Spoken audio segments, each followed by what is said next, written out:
All right, family, we back on Literally It's No Pressure. We about to get into it with another guest. So, my friend, what do you want to go by today? I'm Shanel.Morae. Shanel.Morae. Yeah. All right, Shanel.Morae, put your right hand up and your left hand on your word, wherever you decide that your word is. Okay, hold it just like that. Do you solemnly agree that we have your permission to post this across all of our social media platforms? I solemnly do agree. Is there anything, and I do mean anything, that's off limits you don't want us to ask you about? I don't know. Can we find out? Okay, now if we do ask you something that's off limits, you understand, you can say no, pass, or let's move on. Yeah. All right, cool, let's get it. Okay. This is fun. Okay. Literally is no pressure. I'm your host, Bangembugg. It's your girl, Just K for real. And we got a special guest. She already introduced herself. So tell us where you originally from. I am from Decatur. Okay. Yeah, Decatur, where it's great. I We live rob Decatur. neighbors. I'm just no, it's not. It's actually No, that's rob true. Neighbors, they do. I used to live down the street, so there's that. Where it's greater, but we rob neighbors. Mm-hmm. Now That's- we out of it. Well, you said it, so But I, yeah, you sound pretty Okay. Happens. So did you grow up both your parents? I did grow up knowing both of my parents. I grew up in my mom's home. I grew up with my father. Where we going? You grew up in your mom's home. I grew up with in my your dad? mom's home, and I did grow up with my dad. Okay. Oh, All right, cool. Oops. Okay, so what's your relationship like with your dad? okay, so instead of we're already at the hard stuff. Okay, so both of my parents are passed. My relationship with my father is a very interesting one. We were cool, but my father was a very, very, very business-oriented man. He had his own business, own CPA, and his own life. So I will say, on a transparency level, growing up, there were things that I had no idea, that I just didn't know, because he was also very quiet and a very private man, silent for everybody, and that's just his demeanor. So there's a lot, even today, that I'm still finding out about him. It's a journey, and I appreciate it, because I'm finding out the ways that I'm more like him than anything. So. It kind of blew my mind. My dad was quiet like that. So when I meet somebody whose dad was like, my dad was talkative, and he would always say this, he would talk to me about dad, but I didn't think men was like that. I thought men was quiet. Like, my brother's quiet too. Like, my brother's a very meek individual, very strong, very powerful, but my brother's a quiet guy as well. And I think, I respect the quiet, because that means that you have, like, your thoughts. Like, if there are things you're saying, my father always told me to think before you react, think before you speak. And so that's what I think quiet people are doing. I don't know if it's always safe though. No, it's not. Nah, my dad loud, so can't relate. you see, loud. Loud. So you got the center of attention kind of person. He's always had that. Like, my parents, period, are like just that. Not that they gotta have it, but they just have it. Like, my dad was like really good at stuff, like the quarterback and the guy in the band and all that type of stuff. So he was already gonna have that attention, but he's also loud. Ain't nothing wrong with that. I Okay, guess. give me a traumatic experience you had before 18. Before 2018? Or before 18? Before age of 18. A traumatic experience I had before 18. That's not 2018. Oh, because before 18, I don't know. I think, okay, traumatic experience, it had to be in childhood. in jail. Like, literally no pressure. Literally no pressure. When I was younger, you know what? We're gonna do a pass on this one. I can't. This one's from like super childhood, and when I was younger, there was a guy that I was watched by. It was my cousin, and I didn't come out about this to my mom until I was 17. So I can say I didn't say anything about it, but I was watched by this guy, and for a good portion of the time, and I mean when I say child, I mean like 3, 5, something like that. Mm-hmm. And he was a bad man, a bad man for little girls. We'll say that. And I kept that in for a good portion of the time, and I like nobody, not even my sisters, my friends. What made you not tell nobody? Nobody. The type of life that I grew up in, the type of dynamic that I grew up, like I'm the baby of everything, and there was always so much. My mom was a pastor, and there was always so much going on that I didn't necessarily feel like it was important, or that it was something that I could really talk about and be taken seriously about. And so, and that was just based off of growing up, and there was just so much. My mom brought me up in a house full of, there was 3 kids or 4 kids in the house. It's her, and they all had things like my oldest sister is a singer. Not my oldest sister, my second to the oldest. She's a singer. My oldest sister, she did a lot, and my brother, only man in the house. So like you got older kids, and I'm 8, 10, and 12 years apart from them. So kind of felt like the outlier. Yeah, like there was not like everything. There was always like the way I grew up a lot having to kind of internalize a lot of things. Yeah. And so and even today, that's something that I'm actively working on when it comes. I just didn't feel like I mattered as hard as the rest of them did. So I kept it to myself for a while until I went to church one night, and this prophet called me out on something. And she was like, there's something that you have been keeping.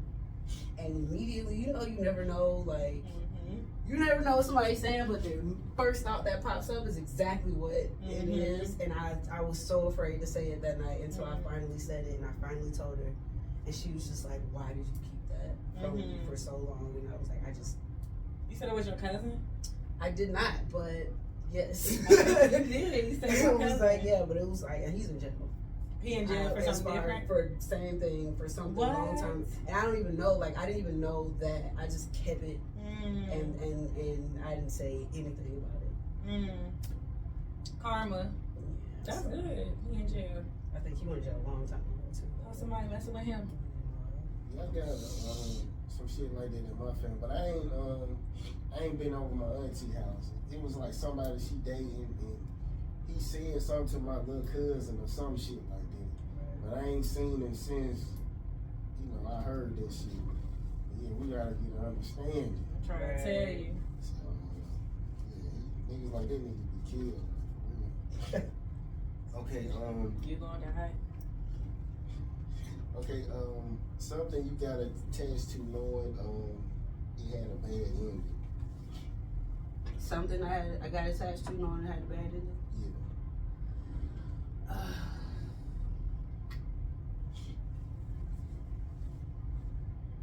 Attached to? I don't know. I think I get attached to people more than I get attached to things. I was attached to a person, and it was a very great, magical time. And at a point, me and this person would always kind of talk about how this isn't really, like, we live 2 different lifestyles, so we're not necessarily, like, this isn't something that we're gonna be able to, and neither of us really cared. Neither of us really cared for a good little minute. Why Why couldn't y'all make it work? Oh, I'm sorry. Go ahead and tell. No, I mean, because then I got the question. No, right. Until it didn't. Until it just kind of like blew up, and that was just that. And it's because we just ultimately we wanted.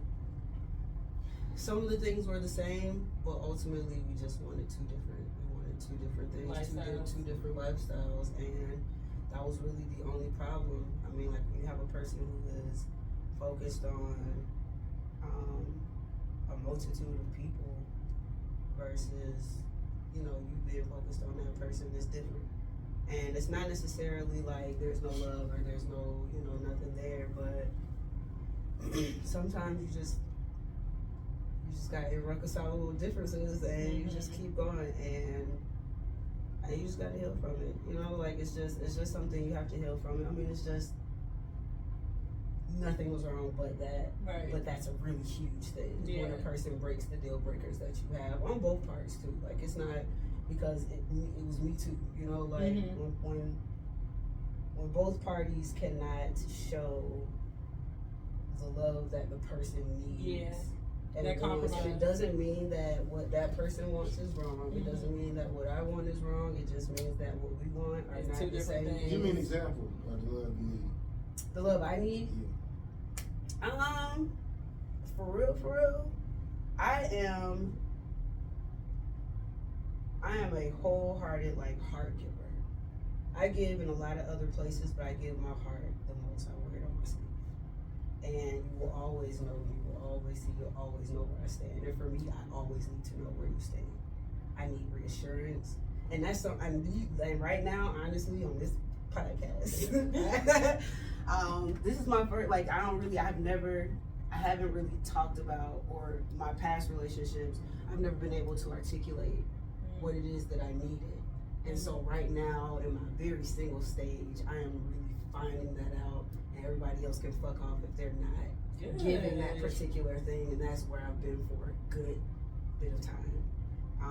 But I need reassurance, and I need time, like I need actual time, I need presence. More than anything, because I'm going to give you my presence. And that is different. People think that they're present, and people think that, just because if I show up or I'm next to you or whatever, that's not presence. Being, you can be next to somebody and be alone for a long time. But presence is the thing, and I hold that very dear because I work on being present every day, all day. Yeah. Like it's one thing. It doesn't mean that I'm perfect and I do it, but I know I'm very intentional about it. And I need somebody to be just as present, because if you're present, then the rest of it, then you'll see me. Right. If you're present, then you'll see me, and that's just how that goes. But if you're not present, you're not gonna see me, and I'm gonna see that, and I'm gonna feel that. You don't know me. You don't know me. You don't know me if you're not present, because the thing is, you can get to know a person just by being present. You don't have to sit around and ask about your friend. You don't have to sit around and be like, what's your favorite color? If you see me, you'll see I like burgundy, and I'll tell you, and I'll say it a bunch of times. Like if you're listening to me just as much as I'm listening to you. I don't ask questions like that. I like to dig for shit. Oh, I see. That's why we're here right now. That's why we're real here deep right now. Okay. Okay. What's something that'll make you smile when you down? Apple juice And chicken. and chicken wings. To myself, yeah. So if somebody wanted to apologize to you, they'll bring Listen, you can trap me with apple juice and chicken wings. Make sure it's Martinelli, and make sure it comes That's important. straight from, what is it? I like JR Crickets. Oh yeah. Yeah, $3. You pretty much we pretty much have a whole full conversation. You got my whole undivided attention. We probably cool after that. Well, if most women was just that simple. I'm a very simple person though. There's not very much. It doesn't take much. That's why I say you have to listen. You gotta be present, because you'll start doing too much for me, or you'll start going overboard, or you won't do certain shit and you'll do other things thinking that that's what it is, and it's not. I'm a very simple person.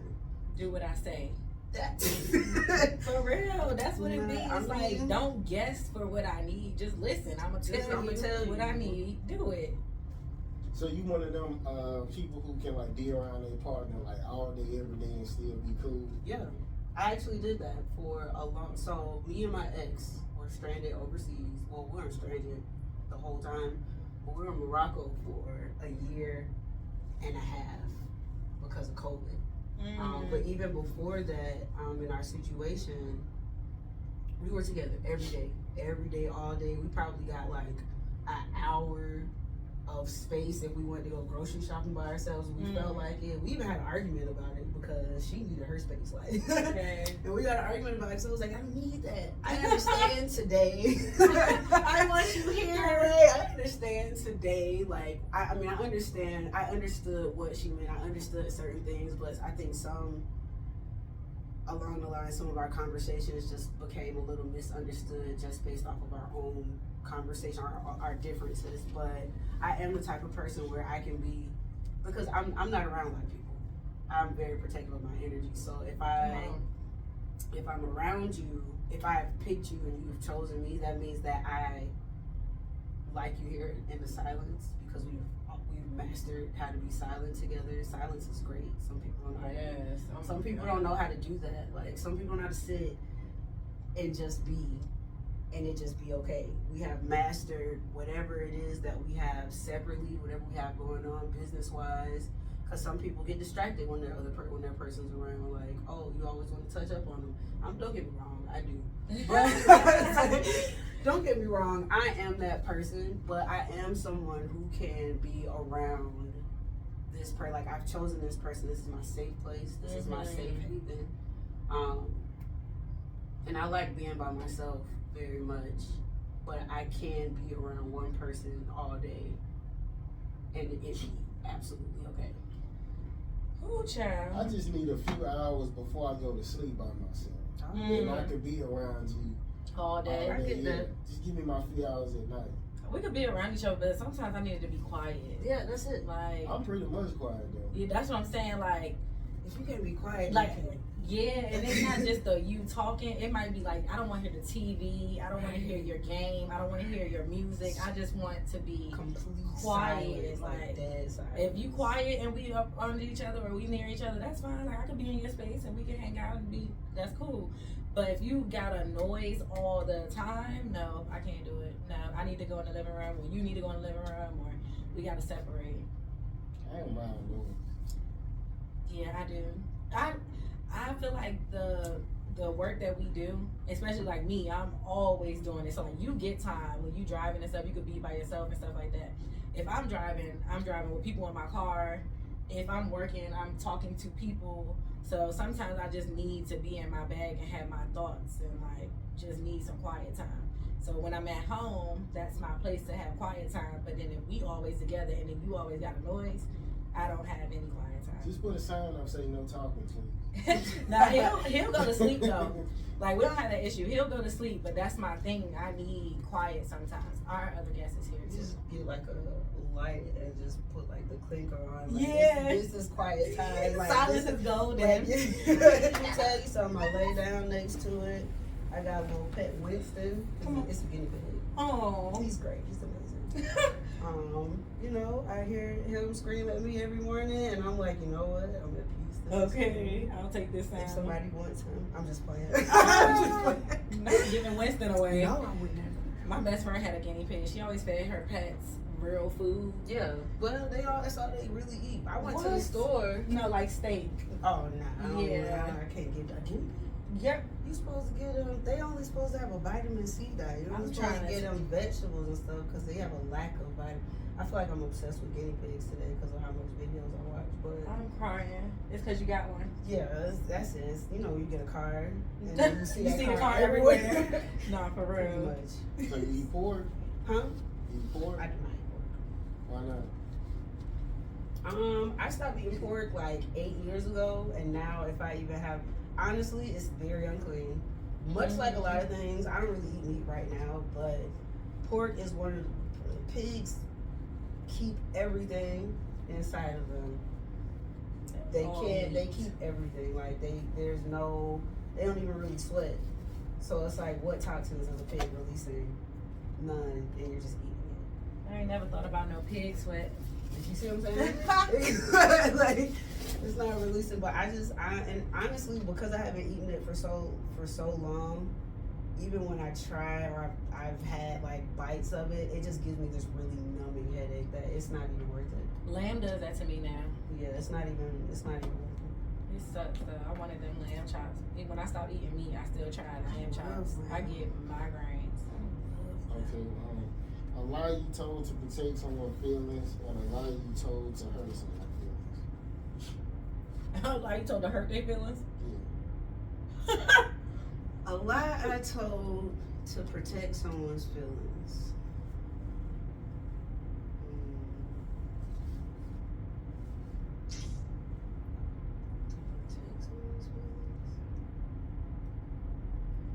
I'm gonna be honest, I don't feel like I've lied to protect someone's feelings. Okay, you be offending people out here. I don't be offended people. Maybe. I mean, there have been some things that I have said, and somebody's been like, bro, you gotta say things another type of way. I don't feel like I all the time. My thing is, I can't lie. There have been certain tragedies that have happened in my life that people have tried to protect my feelings from. And that's literally just growing up, being the youngest or whatever, people not telling me the truth or people like keeping certain things from me. So I've never necessarily wanted to do that. I have kept things, not lied, but I have kept things to myself, and I don't know if that's lying. If somebody, I don't know if that's. Not necessarily. Let me tell you, that's probably somebody listening right now that's like, that's a lie. No, that's not a lie. You're lying. But I have kept things to myself to protect. To spare feelings. To spare feelings. It eventually comes out, and the same feelings that were going to come out are usually either worse or the same, so there was really no real protection on that. Okay. Should have just said it. I should have been. For the most part, and these are lessons that you. So right now, today, I'm gonna just tell you. I just try to articulate it in the best way. He said something I have said to hurt somebody's feelings. I mean, when I was younger and I was like dating this guy, I would tell him I was talking to somebody else just to make him mad. I wasn't, but that was about it. I mean, I don't know if that's just how teenagers play at a particular. Women do that too. You said grown women do that? Yeah, this girl told me she fucked some cop. And tried to hurt my feelings. How you know she ain't do it though? I mean, she said she did, then she was like she was lying, but if she did, I did. I don't know. You don't care. Yeah. That's crazy. Okay. I guess good advice you just couldn't take. Good advice I couldn't take. Yeah. Good advice I couldn't take.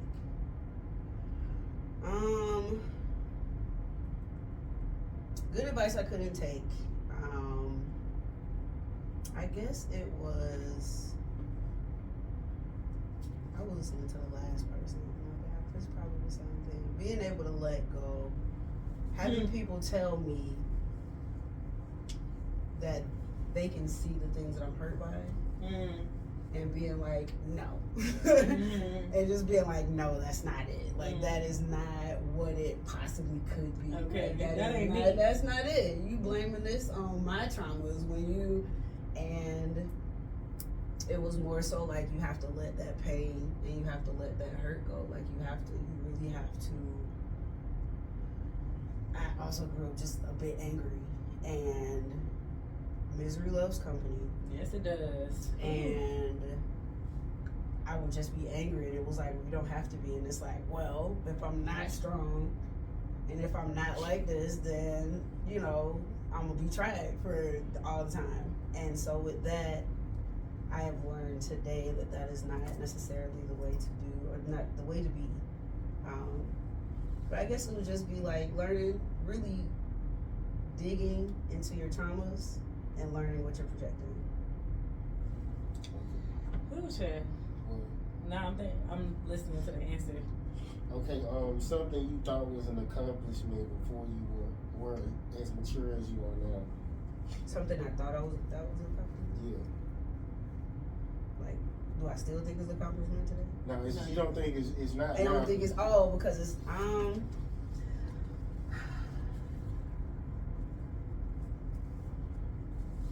when I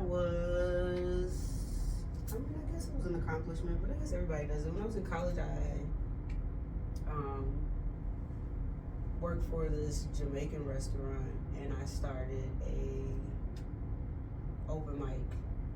And I was like 18. They asked me, they wanted something, and it was actually pretty lit for the first couple of times. It was my first like little thing until I got to college, and they let me do it there. And I had my own organization on campuses. But when I first did it, and I was just, today I do these things. Today I do these things now. Then I was really proud of it because I had never done it, but I was also working in the restaurant, and I can see where growth. I mean, obviously, I was 18 and I'm 33 today, so growth needed to take place in that. But I mean, it was lit then. Today is like. That was the start. Yeah, that was the start. I did. It was cool. Yeah, it's not easy to do. I mean, week to week, like you can do it a couple times, but to keep the consistency, you gotta be okay. Like you gotta be okay with not having people come. Sometimes, like that's just how it goes. That's the name of the game. Yeah. So. Okay. If it still triggers you, you haven't healed fully. Healed trauma feels like a lesson and a memory. So.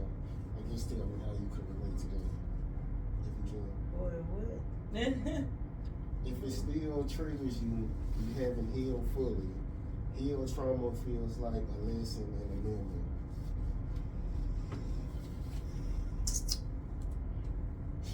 A lot. I will say I have healed from and currently healing from a lot of things. Just like I said, a lot of hurt. Again, I say I wear my heart on my sleeve, and it's tough sometimes. Even with being a poet, you have to. I feel like that. I feel like a poet. I feel like being a poet, you have to. In order to express the things that are from your heart, you have to know. You have to be able to look over and be like, all right, what you gotta say? Instead of like wrapping it up. But also because I wore my heart on my sleeve a great deal. Like I used to give without even considering myself. And that put me in positions for people to just do and run over me any kind of way, and I would blame that on them. I would blame it on myself a great deal, like feeling like I wasn't worthy of certain things. For example, love. I just never felt worthy of certain things. And I would always give a lot. I would always show more, like maybe in hopes. Looking back on it, maybe in hopes that they would see what I would give and give it back. And that was never really the case.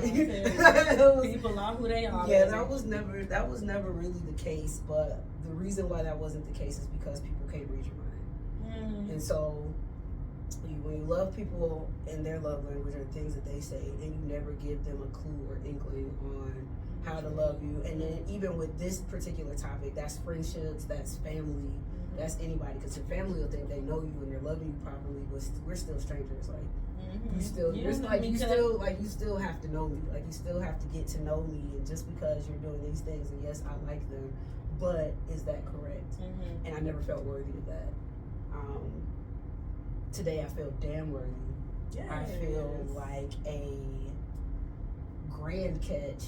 Okay. That can't be caught for real. Okay. At this point, that can't. I mean, because just as much as I'm giving back, or just as much as I want, I am also learning to give myself these particular things. Self-love.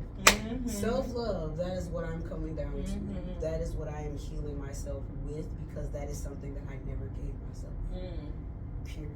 Growing up, everybody else mattered more, and that was my whole take on life. Everybody else matters more. Let me tend to them. let me tend to this. Even in my own tragedies, my mom, my father passed away, I'm still taking care of other people. One, because I don't want to deal with my own thought process and my own hurt, because that's a deep thing. But I just never put myself in a place to do that. And now today, I am it's me being honest and transparent with myself, so that I can then be honest and transparent with another person and say, hey, actually, this might not be okay. Like, actually, I probably don't have the capacity to deal with this today. That doesn't mean that I don't love you. It doesn't mean I don't respect you. It doesn't mean I can't be here. That means today, it ain't the day. It's not the day. And I didn't used to be that way. As a writer, and I feel like I know your answer already, but I'm gonna see. I feel like the emotion that drives me the most to write is anger. What emotion drives you the quickest, the most? That's crazy. So at a point, when you go back through my poetry books from teenage years, because I've been writing since 7, 8. When you go from those, anger, just complete anger, upset, unloved, diary of an adolescent teenager type stuff.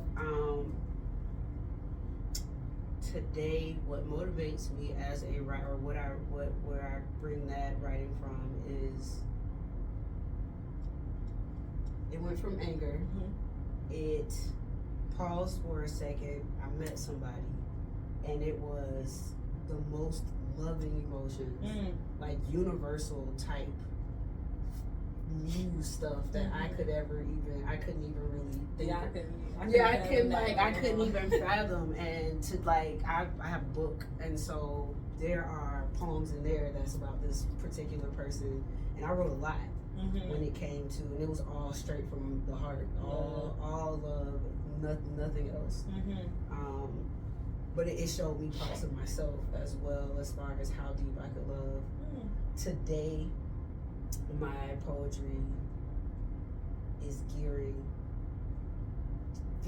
very much still at the heart center, but it is more towards inspiring and really just seeing God's light. Ooh, mine too. That's it. That's where, and I guess that's still love. It's a heart center, but you got to show people that the heart wave is the abundant frequency. So that's where I'm at right now. That's lit. I guess Kate, do your thing. Okay, so what's something we didn't ask you that our audience should know about you? So my next show, I do got a show coming up at Apache. It's called Melodies Unplugged. It is next Tuesday it's free before 9. The show will start at 9:30. But it'll be like an acoustic jam session, really geared towards I want a lot of poets there to come and jam with my guitar and keyboard player, but singers and other musicians, like acoustic musicians, are available or able to come. So you're organizing that show? Yeah, I curated it. Okay, nice. Yeah. It'll be at Apache. I do have a book. It is called My Words. You can buy it on Amazon. My Words by Shanel.Morae. It goes over healing, really. It's about change, self-healing, and then self-love. It's a really dynamic book for myself. It really brought me through. And so giving it to other people was really my gift that God gave to me. Amen. And so that's what I got. Okay. Yeah. Appreciate you coming through. And literally, it's no pressure, man. I guess we're gonna see y'all in a minute, and we out. So we're gonna pause 5 seconds for the picture.